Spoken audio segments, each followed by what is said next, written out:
Mertez at right, Humphreys at third with Aubrey Evans at short, Coco Jaimes at second, Ashley Griffin at first, Beth Damon catching. First pitch there, up and in to Colby Otis is a ball. 1-0 the count. One thing you'll notice in this first inning, it'll be very quiet in the stadium. No music we playing due to, of course, as a part of the autism awareness. It's fouled off and it's 2-2. When you're a coach and you look at a player like Shoemaker and what she's been able to do in just her freshman year has been so impressive, and then you're just so excited for the rest of her career and looking ahead at what she's going to be capable of, but just trying to keep it under control right now because you got to ride the wave sometimes. It's a roller coaster. It's a long 60-plus game season, so trying to keep it in perspective. Coach was really humble about that. There's Mia Williams with Reagan Walsh at first base. Williams at second. Riley Horttorf at short with Halen at third with Otis, Falby, and Shoemaker in the outfield with Jocelyn Erickson catching. Try too hard to go get the ball, and then they kind of obstruct the view of the umpire. 1-2, low, ball 2, 2-2 to count. So Humphreys has even the count at 2-2. There's Tim Walt, 20th season as head coach for the Gators. All-time winningest coach in Florida Athletics, of course. Got inducted into the NFC Hall of Fame. There's a base hit into right field as Humphreys with the sink to make the catch. Damon flies out for the second out of the inning.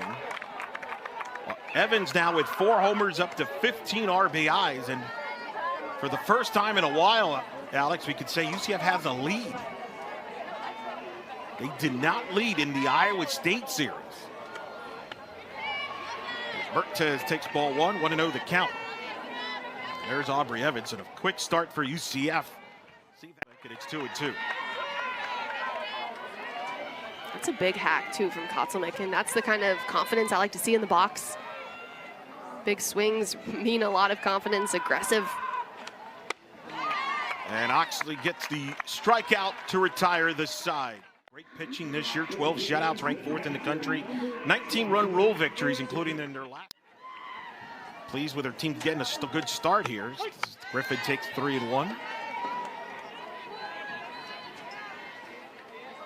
Of course, Coach Paul Malone very familiar with Tim Walton. They go way back. Back to the third. Nice, up 2. Count is 1-1. Pretty cool. See that? Pre-game festivities. The 1-1. Great opponent that you're playing. The rivalry and the in-state matchup definitely helps complement that a little bit too. So you're really just trying to control the butterflies more than anything and figure out how to perform under these high pressure moments. I mean, you've got people out there in the stands that sometimes spew hate at you just for no reason, just because of the colors that you're wearing. And so it's been a lot of fun. And again, as an athlete, just one of the reasons you come to programs like these is to get on these kind of stages. Riley Horttorf takes a ball. Of course, Horttorf was first team all Pac-12 a year ago at Washington. It was, of course, part of the Huskies team that played in the World Series in 2023. Part of that infield now for the Gators. Fouls that off, hitting .328, 2 homers, 17 RBIs. Part of that new left part of the infield. Tim Walton spoke on her behalf when she was up for the Boise State job and when she was up for the UCF job. 3 balls, 2 strikes to count. High ball 4 and a walk. 57 and the great Amanda Lorenz at 301. And now 2-0 the count to Colby Otis, who was a first-team All-American last year, top 10 USA softball finalist for Player of the Year last year. She's ahead of the count 2-0 here against Vega. That is missed, 3-0. The plate swings and misses. The count is 0-1. It'll be Humphreys followed by Evans and Damon, 2-3-4 against Oxley here in the home half of the third. And Humphreys reaches for it, a nice catch there though, made by Riley Horttorf. Athleticism there for Mia Williams. Great play. So Beth Damon will come to the plate. First pitch to Damon, a strike, it's 0-1. Of course, we talked about Coach Walton and his connections to Coach Paul Malone, but it's not the only UCF coach that he has a connection with. The Stacy Pistrak. That's blooped into right. That's going to drop for a hit. Damon. Great play by Otis. And Corby Otis tracking it all the way to the warning track. The late grab right there at the fence. Good athleticism. Most of us in life, you're just looking for a team, a home base. A ball and 2 strikes. Stormy pops it up in the infield. Cahalan comes in to make the catch. 1 out. Here in the bottom of the 4th, Coco Jaime is coming to the plate. Of course, both of these teams backs, especially with kind of the free passes, the error, the hit by pitch, not really making them earn their way on base. But I think more than anything right now too, Eric, UCF trying to capitalize on those mistakes is also pretty important. Maddie Simon at the plate. 0-1 the count. Takes a ball. Of course, defense, that was something that Coach Walton told us right now. They need to get pitch at first base. 2-1 is in there for a strike. 2-2 the count.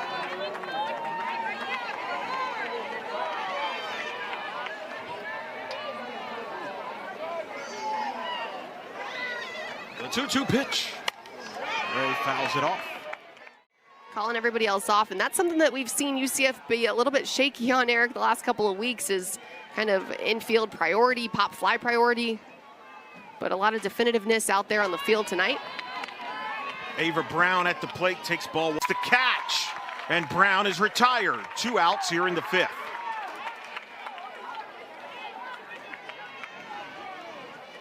So 2 down here in the 5th inning. That'll bring up Holtorf to the plate. Of course, Chloe, a 2-year starter at UCF, part of that 2023 AAC championship team, and of course, the inaugural Big 12 year last year. All Big 12 at the plate here to lead off the night's 5th inning. 2 runs, 3 hits, no errors for UCF. No runs, 3 hits, 1 error for Florida. Here in the home half of the 5th. Humphreys, who has 1 of those 3 hits, came in the 1st inning. That set up the 2-run homer by Aubrey Evans. That's been the difference. And of course now Humphreys facing Ava Brown in relief for the Gators. And Ava Brown going to come in and kind of show. And then the Knights would go on to win the American Conference Championship in Tampa, home of South Florida. That was their last game as a member of the American. Evans, who was part of that team, pops it up as Torf makes the catch near foul territory for the 2nd out here in the 5th.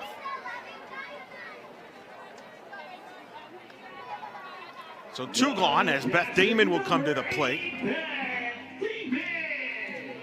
And of course, the baseball player at Oklahoma won the national title there back in the mid-90s. As Damon lines one into left center field, that's going to drop in for a hit. Damon will round 2nd for a stand-up double for Beth Damon. Here with 2 outs here in the 5th. Good 2-out hitting here for Damon. Takes that pitch, borderline good. Hard with the rise ball, but then she's got that good changeup mixed in there too. So we got to pick one and commit to it, even if that sometimes means getting behind and count. Entered at catching for Morgan. See Coach Paul Malone, and they see the umpiring crew discussing this lengthy conversation.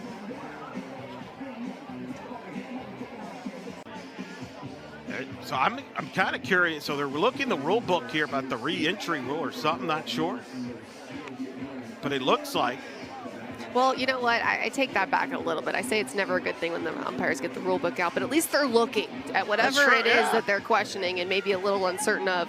At least they're checking. That's called humility. And well, the only thing is it's, we have a delay here, because they get the leadoff runner out.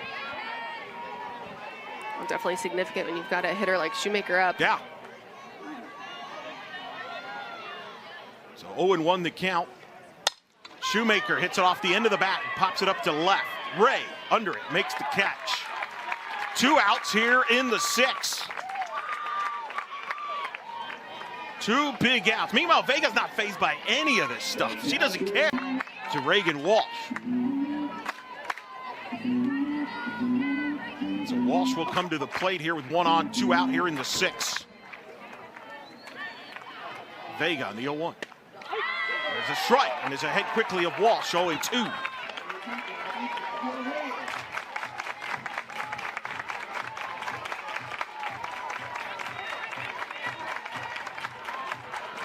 Kara Hammock, the senior. Of course, pitched at UNCW, got the win in a few weeks ago against UCF. Helped UNCW get to the NCAA tournament last year, was the CAA tournament MVP. She's been to the tournament a couple of times. She's done a great job this year in her first. Trying to find some answers here tonight as Kendall Yarnell will pinch hit here for Simon. Of course, UCF will be at Baylor on ESPN Plus starting Friday night, followed by Cahalan and Brown are the scheduled hitters. 6, 7, 8 against Vega. The 1-0. Smith's 2-0.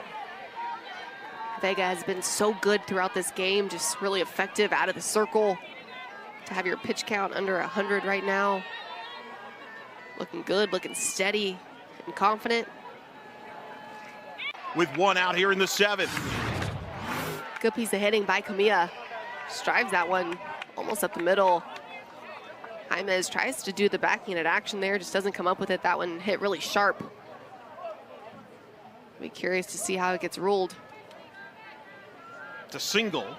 Well, I mean, that was well hit. That was one of the better hit balls Florida's had all night. Freshman Isabella Vega, her coming out party against this dynamic Florida offense, and Vega gets the win, and a big win for UCF. Isabella Vega was brilliant in the circle tonight and just so effective. A lot of strikes that she threw, keeping a really good offense off balance here and kind of guessing in the batter's box.